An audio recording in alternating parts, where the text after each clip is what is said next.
Hello, my name is Axel Cardenas, and as part of our final project, uh, academic product number 4 for a conversation class, I'll be approaching globalization from a um, more social, political, psychological point of view. And I like to start now.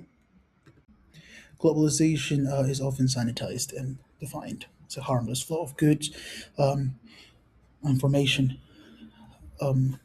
This has been changing the way this just has changed the way we think, see the world, act, behave. But also for our country, Peru, it is a site of constant psychological, social friction, as well as political. It is a process where global power centers meet vulnerabilities, realities, Peruvian reality. As a digital worker, I, a traveler, psychology student,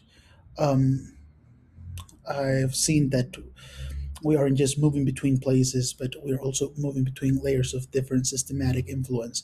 And that's why my focus today is going to be not focused on the marketing point, but more on the social, real social, political cost of being integrated into a world that doesn't always have the say our same interest or the best interests. Okay, to begin with, we can start talking about the cultural approach, cultural aspects of it. Culturally, we celebrate globalization through our gastronomy. Peru, Asia, Nikkei, food and culture is one of the best examples for this. But being a little bit more critical, we're also commodifying adept market the flavor for Chifa, Chaufa, Nikkei, while ignoring also historical struggles. Migrants, like on our first product, we talked about migration. And the base for these foundations, we have turned a human story into an exportable product, creating a version of ourselves that is profitable, likable, but often disconnected from the reality and our history. Now, from a social point of view, which is also like economic, socially, globalization is also selective, since like it's not that everyone has access to the same information and the same goods, but it has created this digital like elite. We can see it in our biggest city in capital Lima, how country the city is divided by wealth. It's like not only this, but information, connectivity gap. This isn't just about internet access. Obviously, that is something very important, but it's also about a class of people who are globally integrated with their neighbors, remain trapped in their local bubbles, in their local reality. And this asymmetry creates a deep social resentment. Like people from different realities have a distorted perception of reality. And that affects the way we live our politics, our life. And now, this resentment that I mentioned is exactly where populism enters into the frame.